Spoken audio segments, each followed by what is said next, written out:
निवडणूक आयोगामार्फत महाराष्ट्र राज्यात मतदार यादीचा लवकरच विशेष सखोल पुनर्निरीक्षण कार्यक्रम जाहीर होणार आहे।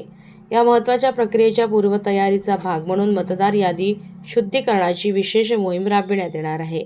या मोहिमेद्वारे मतदार यादीतील नोंदी अधिक अचूक, पारदर्शक आणि विश्वासार्ह करण्यावर भर देण्यात आला आहे। यात मतदार यादीतील मतदारांचे मॅपिंग केले जाणार आहे। ही मोहीम 2 स्वतंत्रपणे परस्पर पूरक टप्प्यात राबविण्यात येणार आहे। पहिल्या टप्प्यात पर्सन टू पर्सन मॅपिंग करण्यात येत असून सध्याच्या मतदार यादीतील मतदारांची नावे सन 2002च्या मतदार यादीतील नोंदणीशी जुळवणूक पाहिली जात आहे।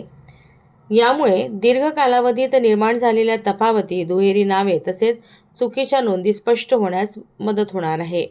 निवडणूक आयोगाच्या निर्देशानुसार मतदारांच्या सन 2002 मधील मतदार यादीतील नावांचे सन 2024च्या अद्ययावत मतदार यादींशी मॅपिंग करण्याचे विशेष मोहीम सुरू करण्यात आली आहे। ही माहिती पूर्णतः भारत निवडणूक आयोगाच्या निर्देशानुसार संकलित केली जात असून मतदारांच्या वैयक्तिक माहितीस गोपनीयतेचे संरक्षण दिले जाणार आहे।